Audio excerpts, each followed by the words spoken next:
नमस्कार, gold spot में आपका स्वागत है। आज हम बात करेंगे सोने चांदी की, जहां पर निखार बरकरार है और सोने और चांदी दोनों में आज तेजी के साथ कारोबार। साथ ही बात करेंगे कच्चे तेल की, जहां पर कल 2% की तेजी के बाद आज भी इन द पॉजिटिव होता हुआ नजर आ रहा है कारोबार। साथ ही करेंगे बात चावल पर, जहां पर सरकार का बड़ा फैसला है एक्सपोर्ट्स को लेकर। और इन सब पर बात करने के लिए हमारे साथ हैं धन.co के जयप्रकाश गुप्ता, त्रिशल एंटरप्राइजेस के सीईओ एंड फाउंडर रुपेश दलाल। साथ ही साथ बात करेंगे India Boolean and jewellers association के नेशनल प्रेसिडेंट पृथ्वीराज कोठारी से। हमारे साथ पोपले ग्रुप के डायरेक्टर राजीव पोपले भी होंगे। और चावल पर बात करने के लिए सत्यम बालाजी राइस इंडस्ट्रीज के डायरेक्टर हिमांशु अग्रवाल के साथ जुड़ेंगे। लेकिन शुरुआत सोने चांदी के साथ करेंगे, क्योंकि यहाँ पर अब ये तीसरा ऐसा हफ्ता है जब हमने सोने चांदी में उठापटक और तेजी बरकरार बनते हुए देखी है। कोठारी जी, आपसे ही पहले जानना चाहेंगे, $2000 अब दूसरे हफ्ते लगातार यहाँ पर हम होल्ड करता हुआ देख रहे हैं।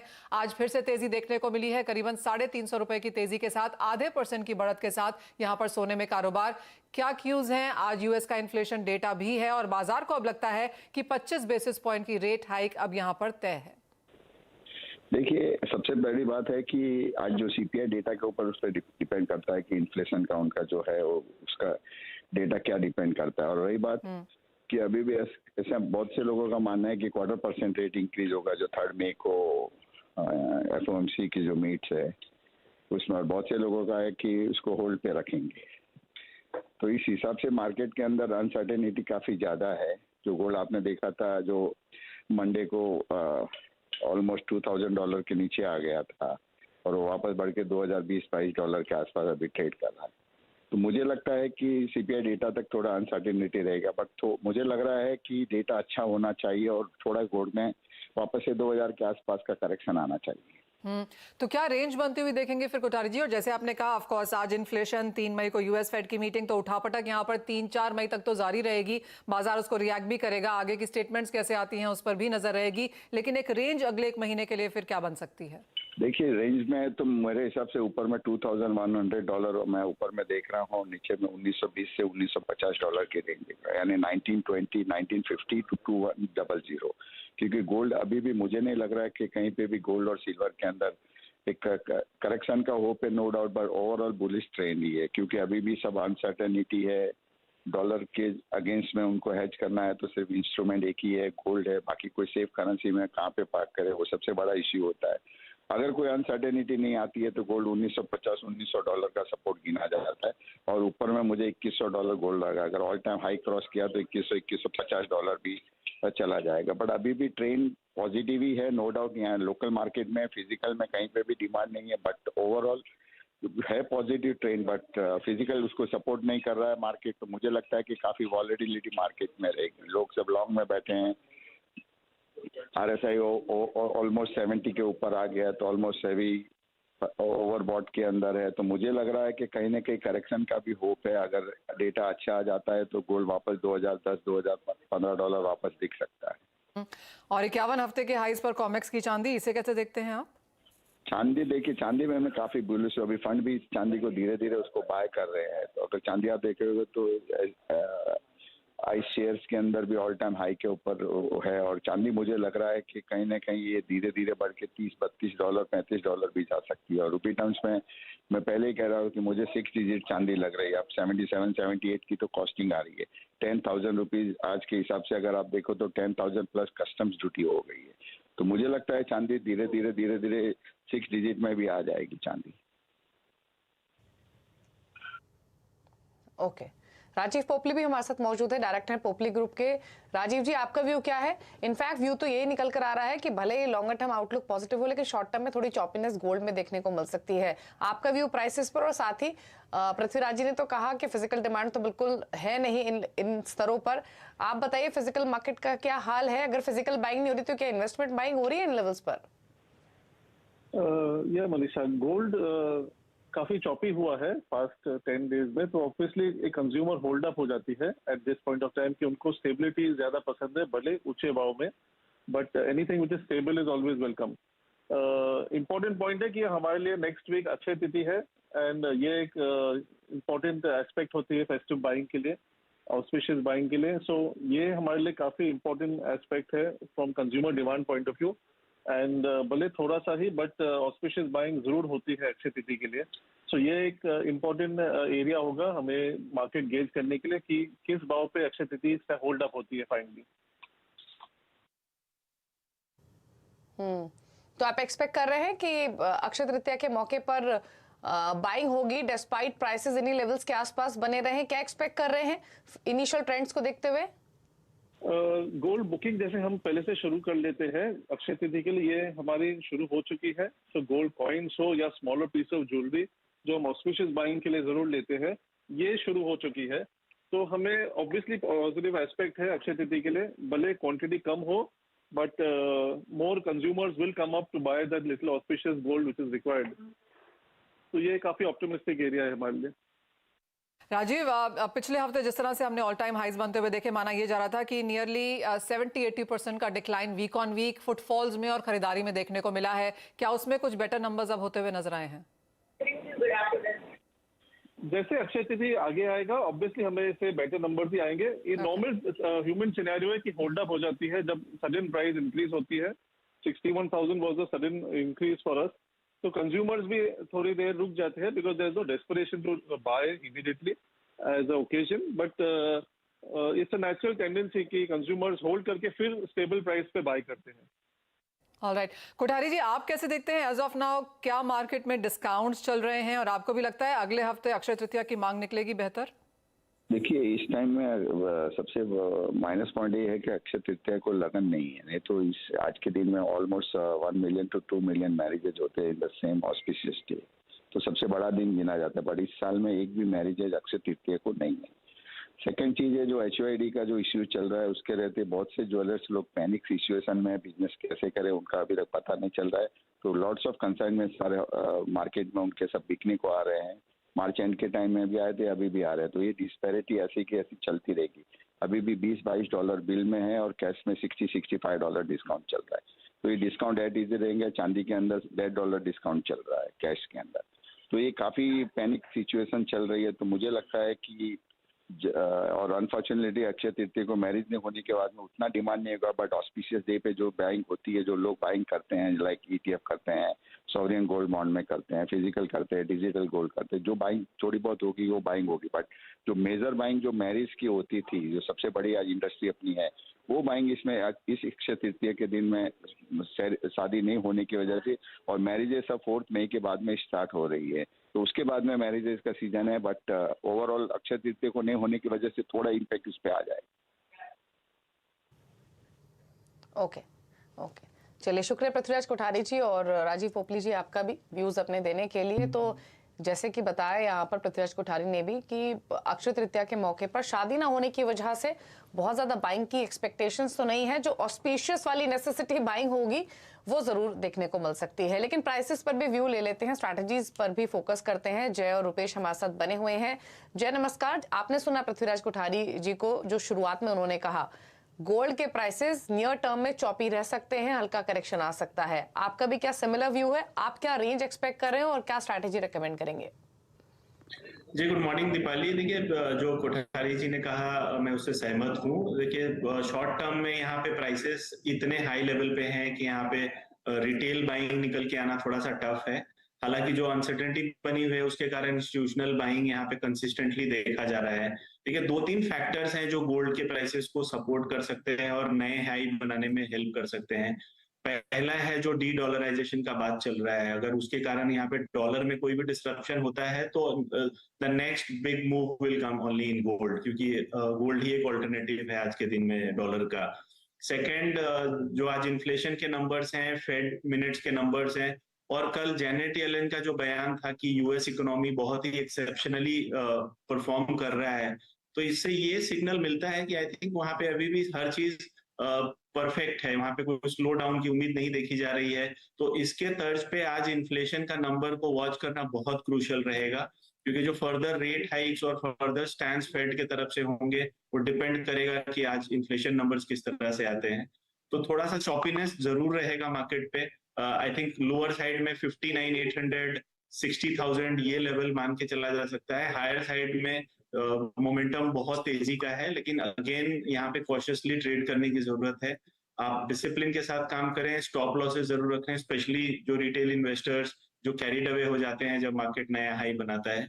I think its weight and watch situation रखना चाहिए, और अगर आप 6 से 8 महीने का व्यू रखते हैं तो I think gold at every dip buy का अपॉर्चुनिटी देखना चाहिए। देखिए, ओवरऑल स्ट्रक्चरल ट्रेंड तो ऊपर की तरफ ही है, नियर टर्म में चॉपीनेस रह सकती है, और जैसे कहा गया कि ऑफ कोर्स आपने स्टॉप लॉसेस यहाँ पर जरूर रखें। आज यूएस इन्फ्लेशन है, 3 मई को यूएस फेड की मीटिंग है, तो इन सब के चलते यहाँ पर उठापटक जारी रहेगी। जय, मेटल्स कैसे देखते हैं आप, क्योंकि यहाँ पर एक प्रेशर बरकरार है। कॉपर $4 के आसपास कॉमेक्स में, एल्यूमिनियम 2 हफ्ते के लोज पर, जिंक 5 महीने के लोज के आसपास। जी मनीषा, देखिए जो आईएमएफ का फोरकास्ट आया है ग्लोबल ग्रोथ को लेके, वो यहाँ पे 3.4% से 2.8% है। वो यहाँ पे थोड़ा सा एक डिस्करेज करेगा यहाँ पे प्राइसेस में अपसाइड मोमेंटम को। आई थिंक कॉपर, एल्युमिनियम इसमें थोड़ा सा रेस्ट्रिक्टेड या रेंज बाउंड ही मूव मुझे समझ में आ रहा है। आई थिंक चांसेस ये हैं कि और लोअर साइड में ट्रेड करे, क्योंकि अनलेस यहाँ पे ग्लोबल रिकवरी नहीं होता है और चाइना की तरफ से फिर से यहाँ पे रिन्यूड बाइंग नहीं आता है, तब तक बहुत ज्यादा अपसाइड मुझे नहीं दिख रहा है। हालांकि ट्रेडिंग पर्सपेक्टिव से 785 से 760 ये दायरा रह सकता है, बट सेल ऑन राइज की ही रणनीति रखनी चाहिए। आई थिंक 760 755 कॉपर की बात करें और वहीं एल्यूमिनियम की बात करें तो अराउंड 200 के आसपास एक बेटर लेवल है। करंट लेवल में थोड़ा सा यहाँ पे मुझे लगता है हायर साइड रेस्ट्रिक्टेड रहेगा। ओके, चलिए, तो सेल ऑन राइज की स्ट्रैटेजी अपनानी है। बेस मेटल्स पर व्यू, कॉपर पर भी ये स्ट्रैटेजी आपको रेकमेंड की गई है। चलिए, रुक रहे हैं इसी के साथ एक ब्रेक के लिए। ब्रेक के उस पर एग्री कमोडिटीज पर तो फोकस करेंगे ही, साथ ही और बहुत सारी खबरें हैं उन पर भी रहेगी नजर। जल्द वापस आते हैं छोटे से ब्रेक के बाद।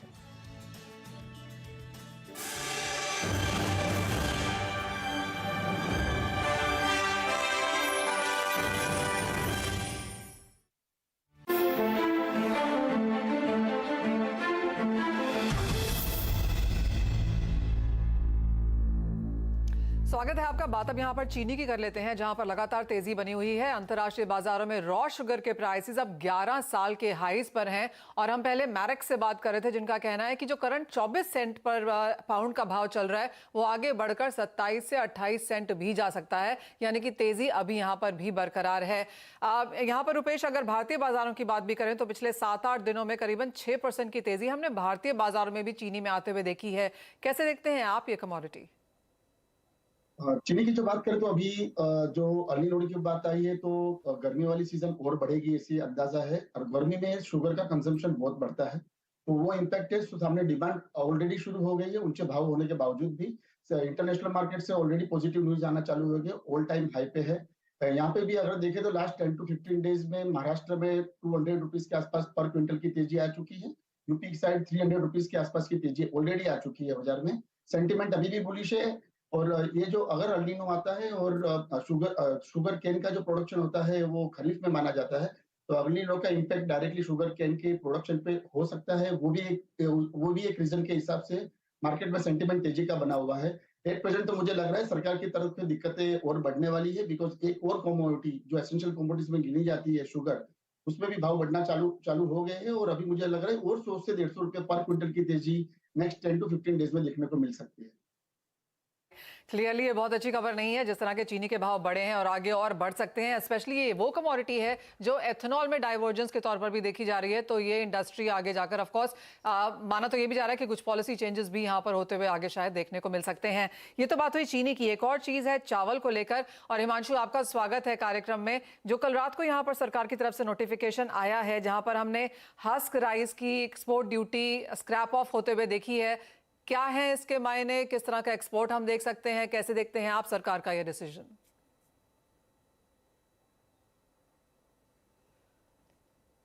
हिमांशु, आप म्यूट पर हैं। सॉरी मनीषा जी, नमस्कार। जहाँ तक हम पैडी एक्सपोर्ट्स की बात करते हैं, पैडी एक्सपोर्ट बहुत ही लिमिटेड कंट्रीज में जाता है, क्योंकि पैडी एक्सपोर्ट इंडियन गवर्नमेंट के द्वारा वैसे ही काफी रेगुलेटेड रहा है। तो ये सिर्फ नेपाल एक ऐसा मार्केट है जो इंडिया से बाय ट्रक पैडी लेके प्रोसेस करके अपने मार्केट्स में डिस्ट्रीब्यूट करता है। तो पिछले साल सितंबर में जब गवर्नमेंट ने पैडी पर 20% ड्यूटी लगाया था, तो ये एक मार्केट था जो काफी डिस्टर्ब हुआ था, तो उनको बड़ी राहत मिलने की उम्मीद है इस सेक्टर से। उसके अलावा जो रेगुलर अफ्रीका और एशिया फ्लो होता है राइस का एक्सपोर्ट, उसमें पैडी पर ड्यूटी हटाने का कोई खास फर्क होता दिखता नहीं है।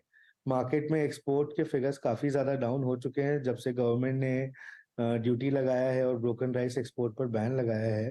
तो आप देखेंगे कि आने वाले वक्त में जब आप लास्ट क्वार्टर इस साल का देखेंगे तो एक्सपोर्ट्स काफी डाउन है।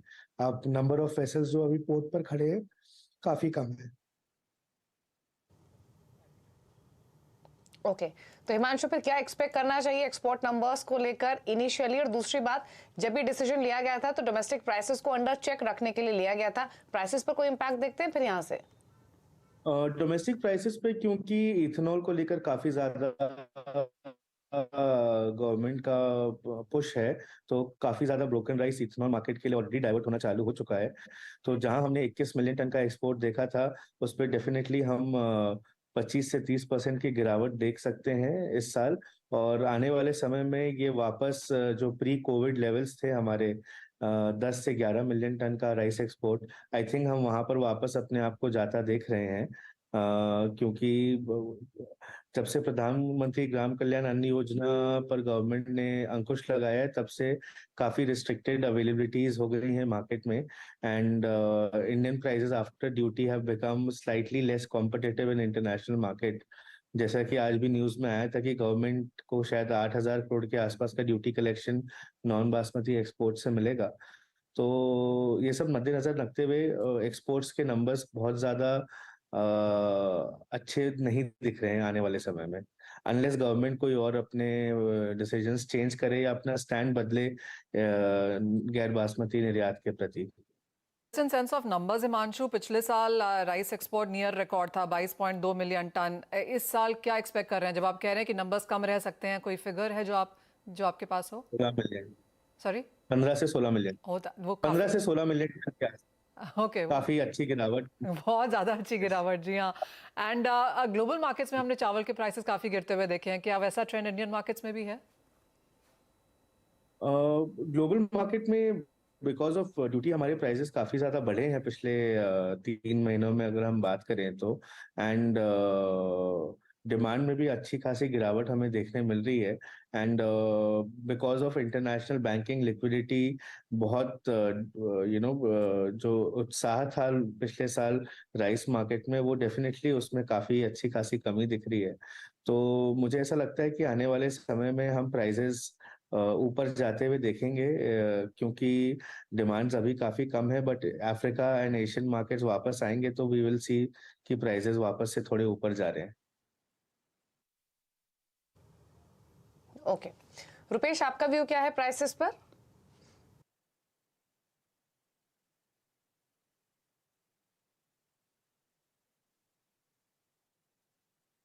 रुपेश, आपको ऑडियो आ रही है? अगर राइस की बात करें तो एट प्रेजेंट डेफिनेटली ये जो एक्सपोर्ट ड्यूटी लगाई गई उसके बाद में इम्पैक्ट हुआ है।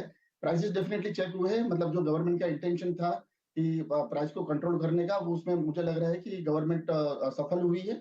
एट प्रेजेंट 2400-2500 रुपए के आसपास पर बोल्ड का प्राइसेस चल रहे हैं पर क्विंटल के हिसाब से। और इंटरनेशनल से डिमांड है, अगर गवर्नमेंट बाकी सब कमोडिटीज में अगर 20% की ड्यूटी हटा दे तो मुझे लग रहा है वापिस जो 20-30% के आसपास का एक्सपोर्ट में इजाफा हो सकता है। लेकिन एट प्रेजेंट ड्यूटी के हिसाब से इंटरनेशनल मार्केट में पैरिटी नहीं है, एक्सेप्ट वियतनाम में कुछ जगह पे राइस का एक्सपोर्ट हो रहा है और अफ्रीका की कंट्रीज में हो रहा है। ओवरऑल कुछ नहीं है। मुझे लग रहा है कि प्राइसेस 2300 से 2500 के रेंज में ही अभी आगे अगर एक्सपोर्ट नहीं खुलता है तो 2300 to 2500 के बीच में ही घूमता रहेगा। ओके ठीक है, चलिए शुक्रिया हिमांशु आने के लिए शो में अपने व्यूज देने के लिए इस डेवलपमेंट पर।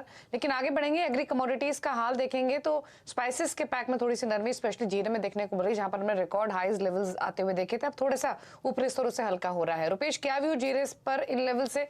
क्या ये प्रॉफिट टेकिंग और इंटेंसिफाई हो सकती है और क्या करना चाहिए इन स्तरों से? जीरे में एक हिस्टोरिकल जो तेजी का दौर चल रहा है उसमें डेफिनेटली करेक्शन आया हुआ है। और जीरे की चाल अगर आप देखें तो 10,000 रुपीज पर क्विंटल की तेजी वन साइड आ जाती है, उसके बाद में 5,000 रुपीज पर क्विंटल की गिरावट करेक्शन देखने को मिलता है। ओवरऑल फंडामेंटल्स अभी भी तेजी के ही रहे हैं। अप्रैल महीने में चाइना से और पर्टिकुलरली बांग्लादेश से जीरा की डिमांड बहुत अच्छी है। अभी मुझे ऐसा लग रहा है कि 15 मई 15-20 तक ये इसमें तेजी का दौर बरकरार रहेगा, जब तक ये तुर्की और सीरिया का माल इंटरनेशनल मार्केट में आता नहीं है। न्यू अराइवल्स उनकी जून महीने से शुरू हो जाएगी, लेकिन 15 मई के बाद में उसका अंदाजा आना चालू हो जाएगा कि कितना क्रॉप है, कैसा क्रॉप है। ओवरऑल देखें तो तेजी वाले के हाथ में पूरा जीरा का बाजार चल रहा है अभी। मुझे मतलब सजेशन यही दूंगा कि मंदी इसमें जीरा के काउंटर में अगर तेजी करनी ना करनी 400 रुपए के पर केजी के हिसाब से वो ट्रेडर के हाथ में, लेकिन मंदी तो नहीं करनी चाहिए एट प्रेजेंट, क्योंकि टोटल मार्केट तेजी वाले के ग्रिप में है एट प्रेजेंट। ओके, जीरे के अलावा रुपेश और क्या स्ट्रैटेजीज आपकी एग्री पैक से? कैस्टर सीड में मुझे ऐसा लग रहा है नीचे भाव में 6000 के एक बार बॉटम बना चुका है, नीचे भाव से 150-200 रुपए की तेजी आई है। एक्सपोर्ट डिमांड भी बहुत अच्छी है, कैस्टर ऑयल और कैस्टर सीड के डेरिवेटिव्स में पर्टिकुलरली चाइना से अच्छी डिमांड आ रही है मार्केट में। डोमेस्टिक स्टॉकिस्ट भी 6000-6100 के लेवल पे अंदर एंट्री मारने के लिए उत्सुक है। तो 6000 के स्टॉप लॉस के साथ में मुझे लग रहा है आने वाले दिनों में इसमें 100 से 200 रुपए की तेजी कैस्टर सीड में दिख सकती है। ओके, चलिए, तो ये रही जीरे की बात, साथ साथ कैस्टर सीड पर स्ट्रैटेजी। फिलहाल कैस्टर सीड 6318 के लेवल्स पर ट्रेड करते हुए। शुक्रिया रुपेश आपका आने के लिए शो में अपने व्यूज अपनी स्ट्रैटेजीज शेयर करने के लिए। वक्त हो गया है एक ब्रेक का। मुझे मनीषा जी को दीजिए इजाजत। ब्रेक के उस पर आप देखिए फ्यूचर एक्सप्रेस। नमस्कार।